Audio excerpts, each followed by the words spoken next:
Welcome back to the show. Producer Andrew here, and we've been in Turkey for a month now. We've seen some cool ruins, and we've even been to the capital, Ankara, in the center of Turkey. But if you're thinking money, the capital is right here, Istanbul. It's still the center of commerce and economy on this episode of the Turkish Zag Travel Show.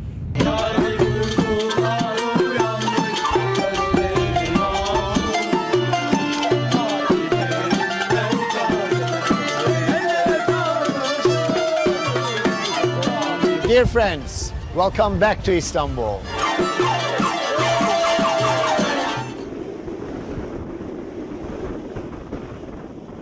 After wandering in Asia Minor and following all the ancient sites, we are back to Istanbul, the biggest city of Turkey with 15 million people.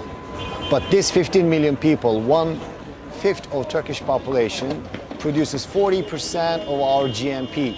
So Istanbul is the commercial and financial capital city of Turkey. This is not coincidence. We have got a long history behind this economic power. This was the city that the sultans wanted to conquer. They called it the Big Apple, or the Queen City. This was the city that they wished dearly to pick. This is an incredible nexus of trade and communication here on the Golden Horn, on the mouth of the Bosphorus, right on the very northern edge of the Sea of Marmara.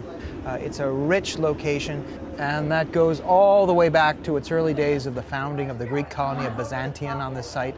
In fact, the merchants were quite a rowdy group apparently, but they were quite wealthy. By the time Constantine came along, he recognized that this was a place not just of natural beauty and of course easily fortified, but also for the establishment of a new Christian capital here at Constantinople. The Hagia Sophia was constructed at a time of great difficulty for the Emperor Justinian. He began to recognize that the city, as a Christian city, needed a true center. And he poured the wealth of this substantial Byzantine Empire into creating, in a period of only 5 years, what many scholars agree is one of the masterpieces of human architecture. In fact, it was the largest cathedral in the world for nearly 1,000 years. This building was meant to reflect the wealth of not just this imperial city, but the wealth of an entire empire. In modern Turkey, of course, the capital is modern Ankara, located in central Turkey. But Istanbul became the economic capital, and it's still an extremely important city in the history of modern Turkey. This is where it's all taking place. It's a very exciting place to be. Istanbul benefits from this location, and Grand Bazaar and Spice Market play important role in this commercial life. This is the orange tea. Very delicious. I have also pomegranate.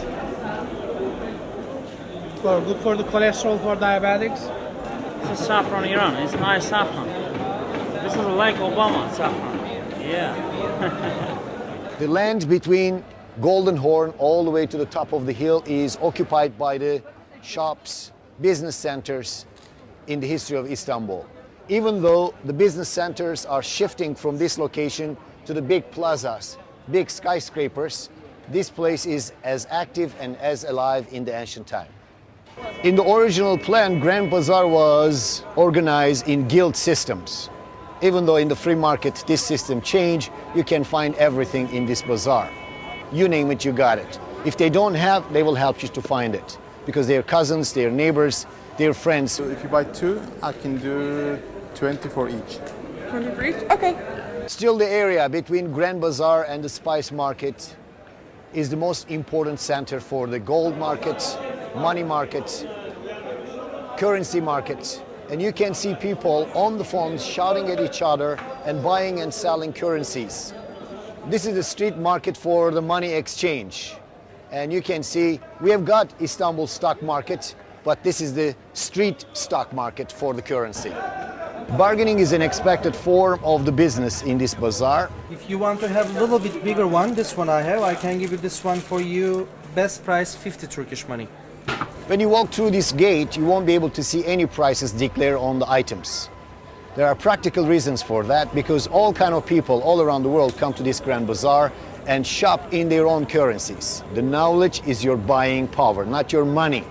So you have to know what you are buying and the value of that item. Dear friends, let's go and shop till we drop.